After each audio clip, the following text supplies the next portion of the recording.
Hello everyone, this is Ritu and welcome to study more knowledge. तो previous year questions हम कर रहे हैं DSSB के लिए। अब चाहे कोई भी एग्जाम दे रहे हो DSSB का, सभी के लिए ये वीडियोस यूजफुल रहेंगी। तो इंग्लिश का सेक्शन हम इसमें सॉल्व करने वाले हैं आज, और ये आपका क्वेश्चन पेपर होगा 13 नवंबर 2019 का, शिफ्ट सेकंड का। तो इसमें जो क्वेश्चन हम करने वाले हैं उनको हम करेंगे विद एक्सप्लेनेशन, जिससे कि आपके बाकी के क्वेश्चंस की भी प्रिपरेशन साथ साथ होती रहे, एडिशनल नॉलेज भी आपको मिलती रहे। तो चलिए शुरू करते हैं। सोशल मीडिया पर भी फॉलो आप मुझे कर सकते हैं, तो टेलीग्राम चैनल ज्वाइन करें पीडीएफ्स के लिए। आज की क्लास का पहला क्वेश्चन देख लेते हैं।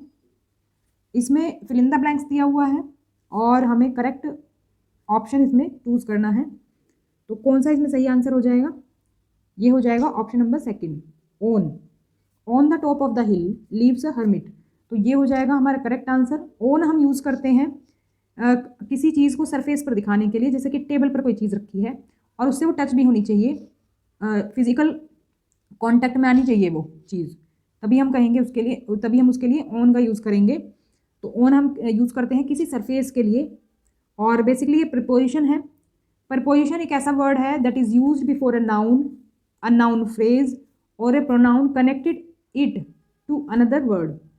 तो प्रीपोजिशन बेसिकली हम इन चीज़ों से पहले यूज़ करते हैं, और इनको मतलब अलग अलग तरह से हम यूज़ करते हैं। देखो, ऑन और एट में आप कंफ्यूज हो सकते हैं। तो एट और ऑन हम टाइम और प्लेस के लिए यूज़ करते हैं, लेकिन एट हम यूज़ करते हैं फॉर अ पॉइंट, जबकि हम ऑन का जो यूज़ करते हैं वो सरफेस के लिए करते हैं। तो आगे बढ़ते हैं। नेक्स्ट क्वेश्चन है आपका, इसमें सेंटेंस के पार्ट्स दिए हुए हैं और हमसे पूछा है कि कौन से पार्ट में एरर है या फिर नो एरर है। तो इसका सही आंसर हो जाएगा ऑप्शन नंबर 1। तो जो सेकंड पार्ट है हमारा, उसमें एरर है, जो आपकी ये यूज़ हुआ है एडवर्ब जो यूज़ हुआ है रूडली। तो रूडली के बदले हमारा यूज़ होगा इसमें रूड। तो रूड हमारा इसमें आएगा रूडली के बदले। और रूड का मतलब होता है which is not polite, offensive और एम्बेरसिंग। तो जो पोलाइट नहीं होता है, मतलब विनम्र नहीं होता है। आपने देखा होगा कि कैसे ये रूडली बात कर रहा है, इस तरह से हम बोल देते हैं, कितना रूड है ये, इस तरह से हम बोलते हैं इस शब्द को।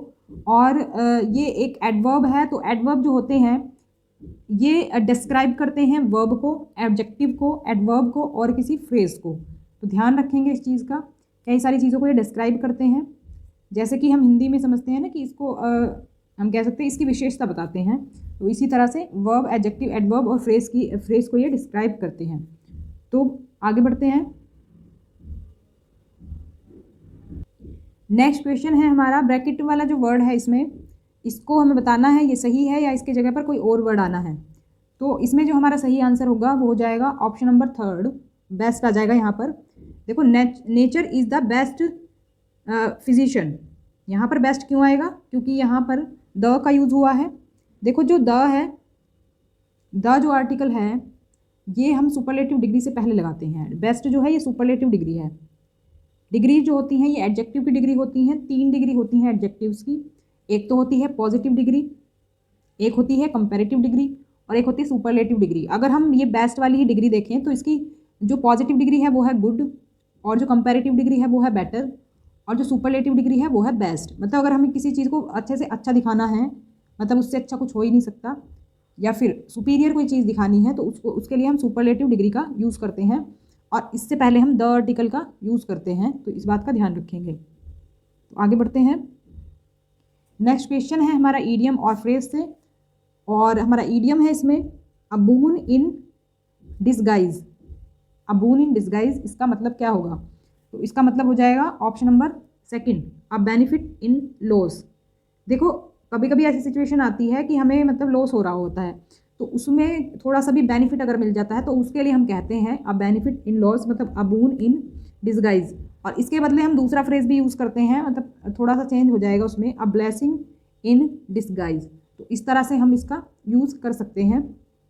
जैसे कोविड के एग्जाम्पल से हम इसे समझ सकते हैं। कोविड-19 जो है वो आया, वैसे तो वो बहुत सारी कह सकते हैं हम बहुत सारी बुरी चीज़ें साथ लाया, लेकिन उससे एक अच्छी चीज़ क्या हुई?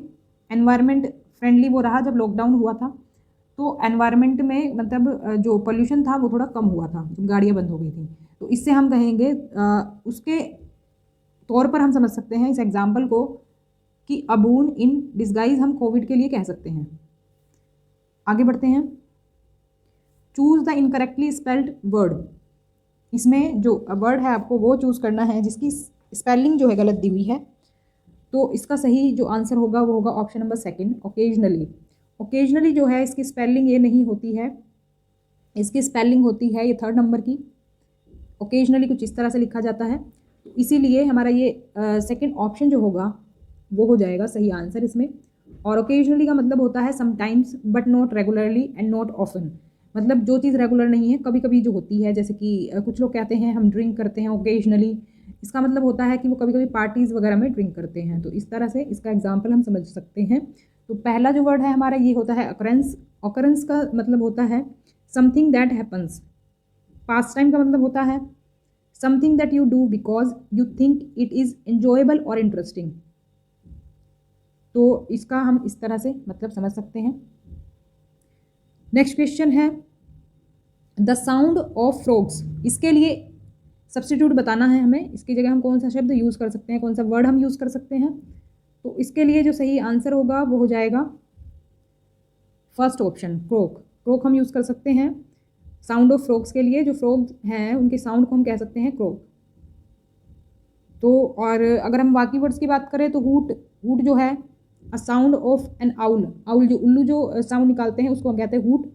और होंग कहते हैं हम एक बर्ड होता है डक की तरह, बत्तख की तरह एक बर्ड होता है, वो आवाज़ निकालता है जो, उसको हम कहते हैं होंग। आगे बढ़ते हैं। नेक्स्ट जो है इसमें ब्रैकेट वाले पार्ट में एरर है या नहीं है वो हमें बताना है। तो इसमें जो एरर है हमारा वो है, और ये रिप्लेस किससे होगा, ये होगा नीड से replace. A guilty conscience needs no excuse. तो यहाँ पर ये नीड्स से रिप्लेस हम क्यों करेंगे, क्योंकि जो हमारा सब्जेक्ट है वो हमारा सिंगुलर है।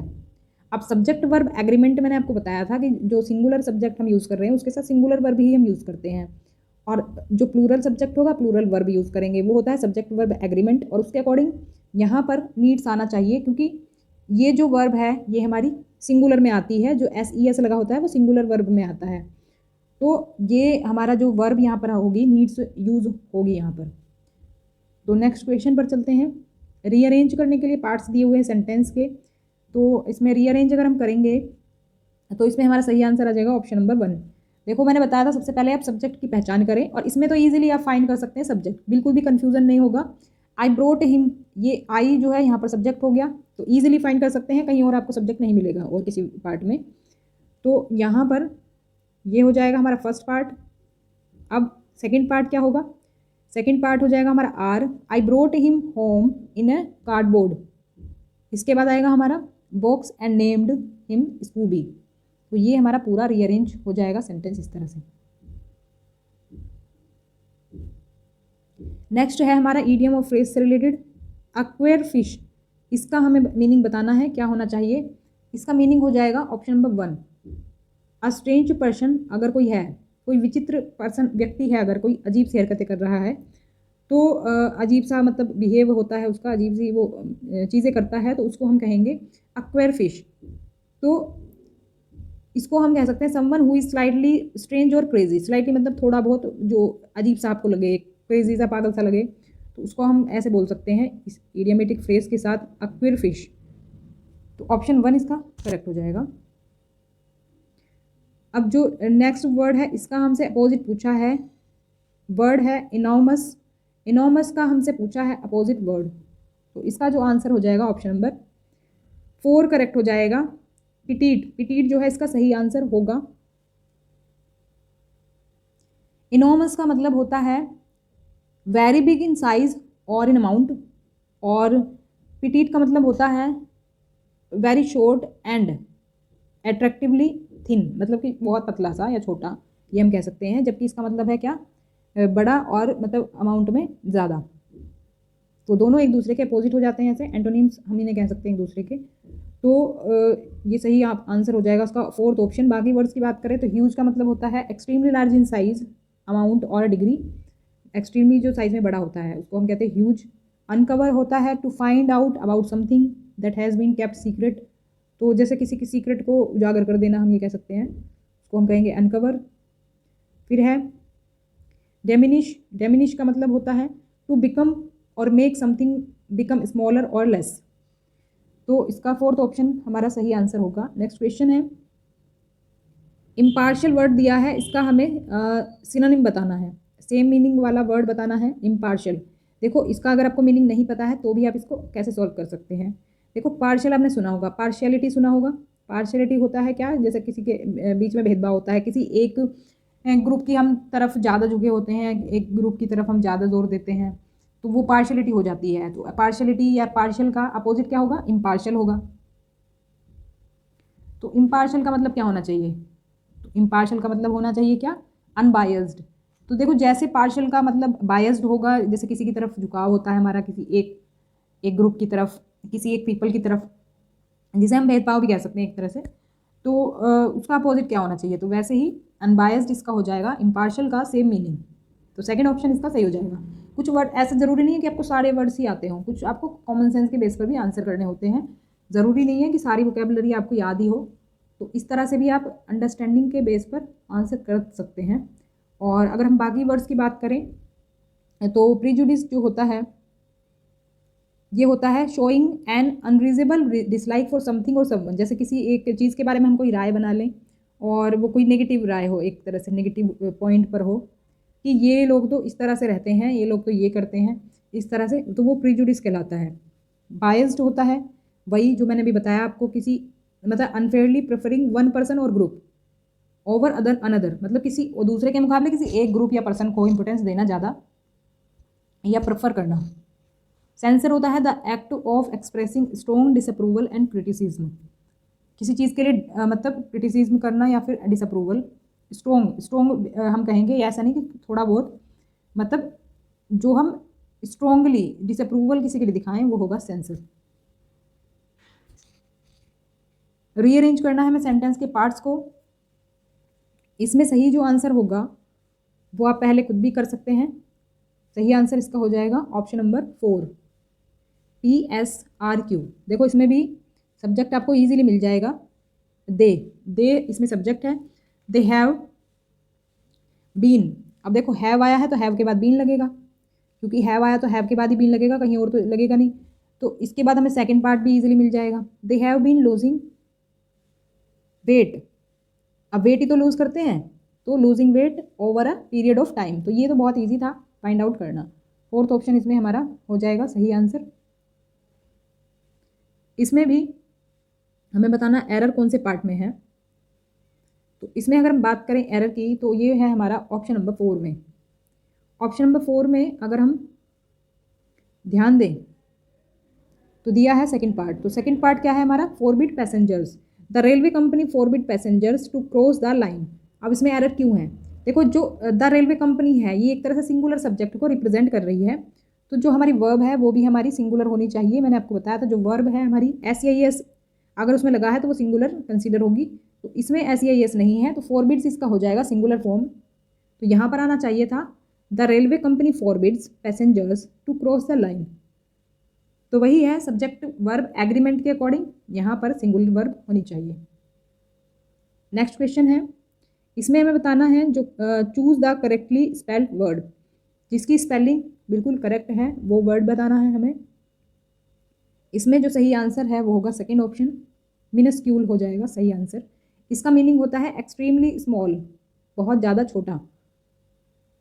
तो इसमें बाकी वर्ड्स की स्पेलिंग सही कर लेते हैं। नेबर जो है, नेबर कुछ इस तरह से लिखा जाता है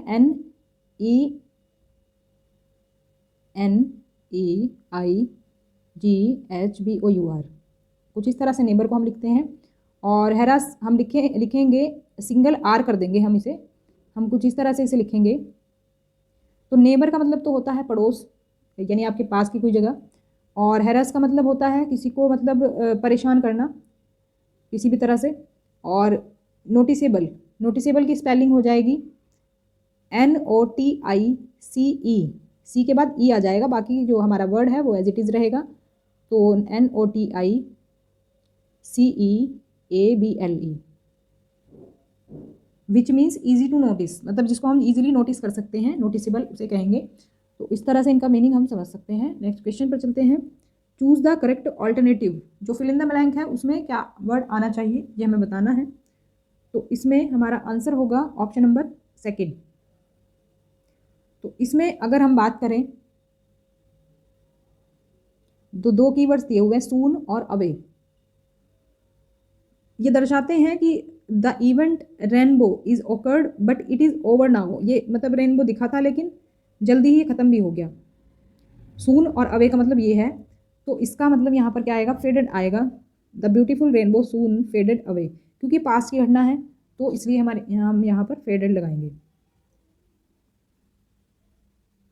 अब जो है हमारा पैसेज आ जाता है। पैसेज पर बेस्ड क्वेश्चंस हैं, इनका हमें आंसर करना है। तो क्वेश्चन दिया है, क्योंकि इसमें पैसेज को नहीं पढ़ेंगे डायरेक्ट, क्वेश्चन को पढ़ेंगे। In which year a black board was added behind each net.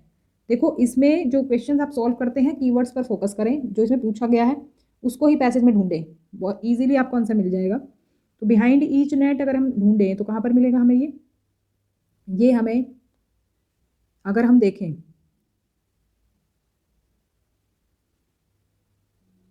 तो ये मिलेगा आपको कुछ यहाँ पर। Naismith added a black board behind each net and change to a larger ball. तो देखो यहाँ पर ईयर भी दिया हुआ इन 1894, ऑप्शन में है कहीं, बिल्कुल है, फोर्थ ऑप्शन में दिया हुआ है। तो हमारा जो आंसर हो गया है वो हो गया 1894। तो देखो अगर आप पैसेज पढ़ते तो बहुत टाइम जाता, लेकिन आपको पैसेज तो खैर पढ़ना पड़ेगा। जैसे कि आप क्वेश्चन को पढ़ेंगे, इसमें कीवर्ड्स मिल गया आपको बिहाइंड ईच नेट, उसको आप फर्स्ट लाइन से शुरू करेंगे पढ़ना, और जहाँ पर भी आपको मिल जाए बस वहीं पर रुक जाएं और उसको फिर ध्यान से पढ़ें उस लाइन को, और वहाँ पर आपको मिल जाएगा उसका सही आंसर। नेक्स्ट क्वेश्चन पर चलते हैं। विच of the following is the condition for scoring points in basketball. अब यहाँ पर हमसे क्या पूछा है, जो भी पूछा है, लेकिन कीवर्ड्स पर हम फोकस करेंगे। स्कोरिंग पॉइंट्स इन बास्केटबॉल की बात हो रही है, तो यहाँ पर हम ढूंढेंगे पैसेज में, स्टार्टिंग से ही पढ़ना स्टार्ट करेंगे, लेकिन मैं आपको एग्जैक्ट वहीं का बता देती हूँ जहाँ पर ये आंसर है। यहाँ पर हमसे कंडीशन पूछी है कि कैसे पॉइंट्स स्कोर करेंगे बास्केटबॉल में, क्या कंडीशन है। तो यहाँ पर देखो आंसर आपको मिलेगा यहाँ पर, a team scores points by getting the ball into their teams basket. तो उनकी मतलब खुद की टीम की बास्केट में ये बॉल डालेंगे तब इनको मिलेंगे पॉइंट्स। अब ऑप्शन में देखेंगे कहाँ पर है ये आंसर इसका, तो ये हमें मिलेगा सेकेंड ऑप्शन में। The team should get the ball into their own basket, own मतलब अपनी, उनकी खुद की, तो इसी बारे में यहाँ पर बात हो रही है, देयर टीम्स बास्केट, क्योंकि ये सभी टीम्स की बात कर रहे हैं तो इसलिए इन्होंने इस तरह से इसे यूज़ किया है, देयर टीम्स बास्केट। लेकिन अगर वो खुद के लिए बोलेंगे तो ऑन बास्केट बोलेंगे इसको, देयर ऑन बास्केट। तो यहाँ पर हमारा सेकेंड ऑप्शन हो जाएगा बिल्कुल करेक्ट आंसर। नेक्स्ट क्वेश्चन देख लेते हैं। नेक्स्ट क्वेश्चन है, which of the following event to place first. अब देखो इस तरह के क्वेश्चन में बात है थोड़े से टफ पड़ जाते हैं, तो इसमें तो आपको पूरा पैसेज में ही ध्यान देना पड़ता है कि सबसे पहले कौन सा इवेंट हुआ है। इसमें पैसेज से ही स्टार्टिंग करेंगे, पैसेज में स्टार्टिंग में पढ़ेंगे,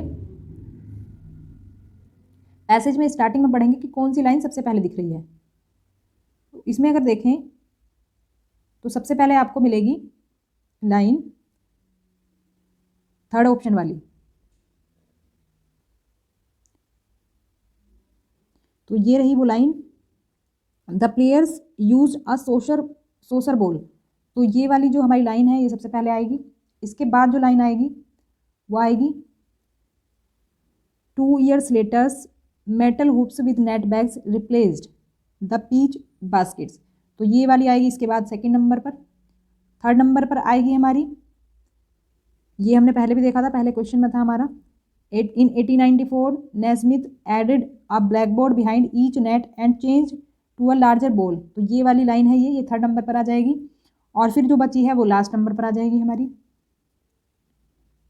तो यहाँ पर आप देख भी सकते हैं, ये जो हमारी फर्स्ट वाला जो ऑप्शन है यहाँ पर दिखेगा, in 1913 people began using the bottomless nets that are use today. Bottomless nets की बात हो रही है तो यहाँ पर यूज़ हुआ है। तो देखो लाइन आप देख पा रहे होंगे, देखो ये सबसे पहले यूज़ हुई है, फिर ये सेकेंड नंबर पर यूज़ हुई है, और ये फिर थर्ड नंबर पर यूज़ हुई है, और ये लास्ट में ये वाली लाइन आई है। इस तरह से आपको इनको ध्यान देना है। तो हमसे जो इवेंट सबसे पहले हुआ था ये हमसे पूछा था, तो ये हमने बता दिया है, तो इसका ध्यान रखेंगे। इसमें थोड़ा सा टाइम आपका लग सकता है, तो इसको पैसेज के लास्ट में करें जिससे कि आपका ज़्यादा टाइम वेस्ट ना हो इसमें। नेक्स्ट क्वेश्चन देख लेते हैं, विच of the following conditions were put forward for the invention of a new game. तो इसका जो आंसर होगा वो हो जाएगा हमारा फोर्थ ऑप्शन।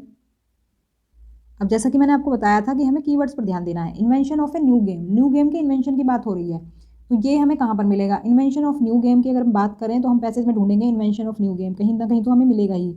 तो ये अगर हम देखें तो ये हमें मिलेगा यहाँ पर, Naismith's boss ask him to invent a game that students could play indoors during bad weather and wasn't as physically rough as soccer football और एज रेसलिंग। तो इन्होंने बात करी थी कि ऐसे गेम का इन्वेंशन करने की जो कि मतलब कि ऐसा हो जो इंडोर्स में खेल सकें चाहे कोई भी वेदर हो। तो इसका जो ऑप्शन हमारा हो जाएगा वो सही हो जाएगा, fourth option. It should not be a very physically rough game like football and it should be playable during bad weather conditions. तो इनका मतलब वही है जो यहाँ पर लाइनों में दिया हुआ है, बस हल्का सा फेरबदल कर दिया है। लेकिन कीवर्ड्स पर अगर फोकस करेंगे क्वेश्चन से रिलेटेड, अगर आप ध्यान दें तो यहाँ पर आप इजीली इसको फाइंड कर पाएंगे, इन्वेंट ए गेम। तो गेम के इन्वेंशन की बात हो रही है तो हमारे यहाँ पर आंसर मिल गया। पैसेज को इस तरह से अगर सॉल्व करेंगे तो बहुत ईजी हो जाएगा, टफ से टफ पैसेज को भी सॉल्व करना। What is the number of players playing from each team. यहाँ पर नंबर्स में देखो वैसा नहीं दिया हुआ है, ये डिजिट में नंबर नहीं लिखा हुआ है, ये लिखा हुआ है हमारा